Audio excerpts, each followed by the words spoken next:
नमस्कार दोस्तों। तो क्या चल रहा है आप सभी का। यहाँ एक बहुत ही अच्छी अपडेट है एसएससी की तरफ से। उसके पहले ये देख लें कि ये चैनल है, इस पे आप जुड़ सकते हैं। इन्फॉर्मेटिव वीडियोज़ लगातार इसमें अपडेट की जाती है।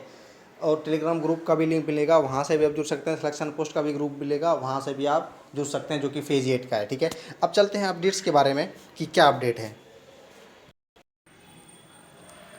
देखिए, अपडेट ये है कि नॉर्दर्न रीजन में यानी दिल्ली, राजस्थान और उत्तराखंड यानी 3 स्टेट का नॉमिनेशन स्टेटस रिलीज़ कर दिया गया है एसएससी की तरफ से। वो भी एमटीएस 2019 का, जो कि काफ़ी लंबे समय से इंतजार कर रहे थे। हालांकि डिपार्टमेंट एलोकेशन तो अप्रैल में इसका हो गया था 30 तारीख को, लेकिन इसका नॉमिनेशन अभी तक नहीं आया था। आरटीआई में कुछ पता चल रहा था कि होगा, कब होगा, बाद में होगा, लेकिन फ़िलहाल ये अच्छी खबर है और जो कि बहुत ही अच्छी है, क्योंकि इसके बाद ही आपका ज्वाइनिंग का प्रोसेस स्टार्ट होने वाला है। क्योंकि अब एसएससी से एक तरह से पीछा छूट गया है। आप ये समझ सकते हैं कि जब डोजियर भेज दिया जाता है तो अब डिपार्टमेंट अपना काम स्टार्ट करता है कि आपको कब लेटर देना है। तो पहले ये देख लेते हैं। यहाँ आप देखिए, बहुत लंबी लिस्ट है, क्योंकि सबसे ज़्यादा वैकेंसी यहीं होती है।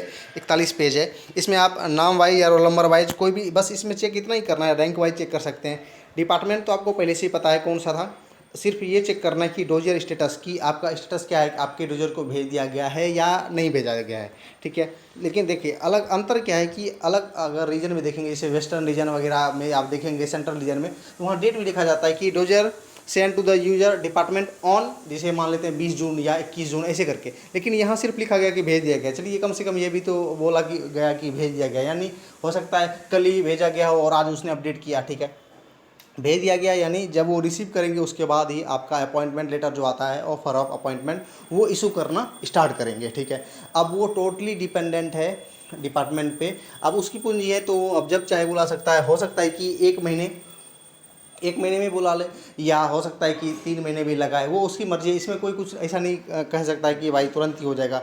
लेकिन हाँ, नॉर्दर्न रीजन की ज्वाइनिंग प्रोसेस में थोड़ी डिले होती है, क्योंकि उसमें कई सारी मिनिस्ट्रीज़ हैं वहाँ। ठीक है, और वैकेंसी भी ज़्यादा होती है, तो ज्वाइनिंग प्रोसेस में कुछ लेट हो जाता है। तो आई होप, अगर जैसे सुनने में आ रहा है कि भाई अक्टूबर से फिर से कुछ ऐसा शुरू हो जाएगा, तो उसके पहले अगर हो जाता है तब तो ये बहुत ही अच्छी बात है और हो भी जाना चाहिए। देखते हैं, वो तो टाइम के साथ ही पता चलेगा। दूसरा, यहाँ तो जिसका भेज दिया गया है वो तो ठीक है। बाकी ये जो येलो वाला रो देख रहे हैं आप, जितने भी हैं, यहाँ 2-3 टाइप के आपको स्टूडेंट यहाँ दिखेंगे कि pending due to suspected case. देखिए, यहाँ भी वही है, यहाँ भी वही है। लेकिन यहाँ देखिए, ऐसे कैंडिडेट्स हैं जो कि जिनका डिपार्टमेंट पहले मिल गया था, यानी यहाँ देखिए कि इनको सीबीडीटी है एंड कस्टम वाले में यहाँ मिल गया था, लेकिन ये जो है इसका स्टेटस क्या है कि pending due to suspected case. यानी ये ऐसे स्टूडेंट्स हैं जिनका कि या तो सिग्नेचर कुछ गड़बड़ हो गया होगा, या सबसे ज़्यादा होता है कि फिंगरप्रिंट मैच ना होना।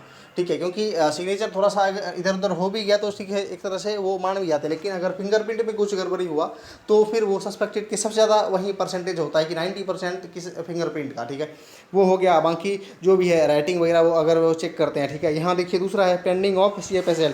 ये वही है राइटिंग वाला, जो कि फोरेंसिक में भेजते हैं चेक करने के लिए कि भाई फिंगरप्रिंट बायोमेट्रिक जो आपका है वो ज़रूरी है। देखिए, अब इसमें क्या है कि आप स्टूडेंट पूछेंगे कि भाई मेरा इसमें है, तो अब क्या होने वाला, अब वही होने वाला है कि जो एसएससी चाहेगा। ठीक है, इसमें कोई आप पर्सनल कुछ नहीं कर सकते। हाँ, एक चीज़ कर सकते हैं, वेट कर सकते हैं, और वो भी कितना वो भी नहीं पता, क्योंकि तुरंत ये एक दिन का काम नहीं है। अगर आप कल को आरटीआई भी लगाते हैं तो वो यही बोलेंगे कि या तो तुम नॉमिनेशन स्टेटस देख लो अपना, या तो बोल देंगे अंडर प्रोसेस। कोई वो डेट नहीं बताएंगे, क्योंकि उनको भी नहीं पता कि ये कब तक पूरा होगा, क्योंकि इतनी जल्दी भी काम नहीं होती है। ठीक है, कई सारे स्टूडेंट देखेंगे आप, इसमें भी कम नहीं है, बहुत सारे ऐसे स्टूडेंट्स हैं। ठीक है, नॉर्दर्न रीजन में ज़्यादा वैकेंसी और ज़्यादा स्टूडेंट्स भी हैं, यहाँ देख सकते हैं आप, कई सारे स्टूडेंट्स हैं। ये तो 18 से 25 का है, 18 से 27 का भी एक लिस्ट है, उसमें भी हैं। तो देखिए, ऐसा नहीं है कि काम नहीं होगा, वो होगा। जैसे कि 2016 एमटीएस की बात करें कि उसमें भी ऐसे कैंडिडेट्स थे, तो उनका लगभग 4-5 महीने का समय लगा था क्लियर होने में। क्योंकि अभी क्या है कि ये बाकी सारे स्टूडेंट से फ्री हो गया है डिपार्टमेंट। ठीक है, एसएससी को अब इस स्टूडेंट से कोई लेना देना नहीं है, क्योंकि अब वो डिपार्टमेंट को सौंप दिया उसने फाइल। अब आपकी बारी है, आप पे ही वो काम करेंगे, बाकी और सारा भी उनको काम है। तो समय का इंतज़ार करना पड़ेगा आपको, तभी वेट करने से ही होने वाला है। बाकी और किसी को कुछ नहीं पता। हाँ, अगर हो सकता है कि 15 दिन बाद अगर आप आरटीआई लगाएंगे तो कुछ जानकारी मिले। बाकी तो यही है, जैसा कि पिछला मुझे पता है 2016 एमटीएस का, कि उसमें भी कैंडिडेट्स जो थे उनका टाइम लगा था। ठीक है, तो देखते हैं कि अगर कम समय लगे, अगर वो चाहे थोड़ा सा फास्ट करने का तो वो कर सकता है, तब तो और अच्छी बात है। ठीक है, ये तो 18 से 25 का लिस्ट है, 18 से 27 का भी देख लेते हैं। ये है 18 से 27 एज ग्रुप का। यहाँ से भी आप वही नाम wise, roll number wise, rank wise कैसे भी चाहे चेक कर सकते हैं। डिपार्टमेंट तो पहले से पता है। यहाँ डोजर स्टेटस देखें आपका, अगर भेज दिया गया है तो ठीक है, आप वेट करें अपने पोस्टल एड्रेस पे, चौकन्ना रहें, ठीक है। हो सकता है कि क्योंकि ईस्टर्न रीजन वगैरह में आप देखेंगे कम वैकेंसी है वहाँ भले ही, लेकिन जल्दी भी भेज दिया गया है, ठीक है। ऐसा नहीं कि डोजर भेज दिया गया उसके 1 सप्ताह के अंदर या 10 दिन के अंदर भी, तो ऐसा हो सकता है अगर, तो यहाँ भी तो हो सकता है। तो डिले हो या जो भी हो, अपना पोस्टल एड्रेस आप दुरुस्त रखें बिल्कुल, और ईमेल पे भी आप नज़र रखें, ठीक है। बाकी इसमें भी ऐसे कैंडिडेट्स हैं जिनको कि वही येलो वाला सीन देख सकते हैं यहाँ, pending due to suspected case. यहाँ वही कई सारे आपको कैंडिडेट्स मिलेंगे, देखिए, जिनको डिपार्टमेंट नहीं एलोकेट हुआ है, वो एक तरह से अंदाज़ा लगा सकते हैं उनको कौन सा मिला होगा। यहाँ देखिए, डिपार्टमेंट एलोकेशन एक सीरीज में होता है, शुरू से लेकर लास्ट तक, रेंडमली नहीं। देखिए, अगर यहाँ यूपीएससी शुरू हो गया तो सब यूपीएससी यहाँ से यहाँ तक होगा, तो उसको ये अंदाज़ा लगा सकते हो सकता है उनको यूपीएससी ही मिला हो। देखिए, यहाँ है वाटर कमीशन, तो वाटर कमीशन ही उनको मिला होगा, ऐसा करके। ये है एक्सपेंडिचर वाला सीरीज, तो उनको एक्सपेंडिचर मिला होगा। लेकिन ये है कि इनका क्लियर कब होता है, ठीक है। तो भले ही इनको इंतजार करना पड़ेगा, लेकिन अब देखते हैं कि वो एसएससी की मर्जी क्या होता है, क्लियर होता है क्या होता है, वो तो अभी नहीं बता सकते कि, क्योंकि अभी किसी को पता नहीं होता, ठीक है। तो इसमें यही था कि आप यहाँ चेक कर लें और ज़रूर बताएं।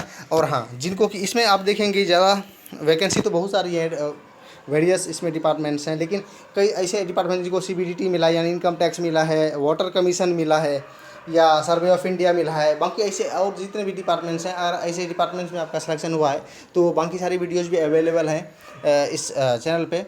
आप वहाँ से भी जाके एक तरह से अंदाज़ा लगा सकते हैं आपकी जॉब प्रोफाइल कैसी होने वाली है, सैलरी कितनी मिलेगी, प्रमोशन कैसे होगा। सबसे जो मेन सीन होता है प्रमोशन का, वो भी आप यहाँ चेक कर सकते हैं। तो डिस्क्रिप्शन में लिंक मिलेगा, वहाँ से आप जुड़ के देख सकते हैं कि कैसी जॉब प्रोफाइल है, ठीक है। बाकी आप देखते हैं कि अब बारी है वेस्टर्न रीजन की। वेस्टर्न रीजन में बाकी सारे डिपार्टमेंट्स का तो नॉमिनेशन हो चुका है लगभग, ठीक है। अब बचा कौन है, वो आईटी वाले, इनकम टैक्स जिनको मिला है principal chief commissioner of income tax, वो वेट कर रहे हैं। और 14 तारीख के बाद तो अपडेट ही कुछ नहीं हुआ उसमें, ठीक है। तो देखते हैं कि कब होता है अपडेट। हो सकता है इस वीकेंड में हो जाए। बाकी नॉर्दर्न रीजन में CHSL का भी अगर डॉक्यूमेंट वेरिफिकेशन होने वाला है, वो भी अभी अपडेट नहीं हुआ। मतलब काम तो हो रहा है एसएससी के अंदर, वो तो दिख रहा है हमें, लेकिन और थोड़ा सा होना चाहिए ठीक ठाक। तो जब भी आएगा अपडेट तो वो ज़रूर मैं कर दूंगा, ठीक है। बाकी अपडेट्स के लिए जुड़े रह सकते हैं इस चैनल के साथ। तो एंड करते हैं चैनल को। थैंक यू, जय हिंद।